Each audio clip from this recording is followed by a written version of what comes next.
Manchesterda bo'lgan vaqtimda bir kuni telefonim jiringladi. Ko'tardim. Ser Alex edi. U dedi: "Beckham qayerdasan? David qayerdasan?" Men esa: "Boss, Manchesterdaman. Shunchaki Trafford markazidan o'tib ketyapman." U esa: "Yo'q, sen Barselona aeroportidasan. Mening do'stim qarshingda o'tiribdi" dedi. Men esa hayron bo'ldim. "Boss, men haqiqatan ham Barselonada emasman" dedim. Shunda ser: "Yo'q, sen meni aldayapsan" dedi va go'shakni qo'yib qo'ydi. Ey xudoyim, vau, u ishonmadi, lekin o'shanda o'rningda bo'lsa men darrov oldiga borardim. U aslida sen telefon qilganingda ovoz ohangingdan sezish kerak edi. Men ham darrov uning uyiga borardim. Bormaganing uchun u seni aniq Barselonada deb o'ylagan. Uyiga borib eshigini taqillatish kerak edi.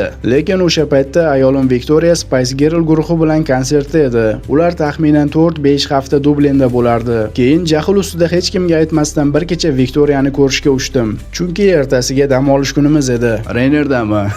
Ha, Reynerda. Ha, haqiqatan ham o'sha samolyotda uchdim. Keyin qaytishda Manchesterga bilet oldim. Soat 5:30lar chamasi va bir payt qarasam, Ser Alex ham o'sha samolyotga chiqdi. Buni qarang, aynan birinchi reysda. Qanday omadsizlik. Ha, shunday edi. Ser shunda konsertga ham borganmi?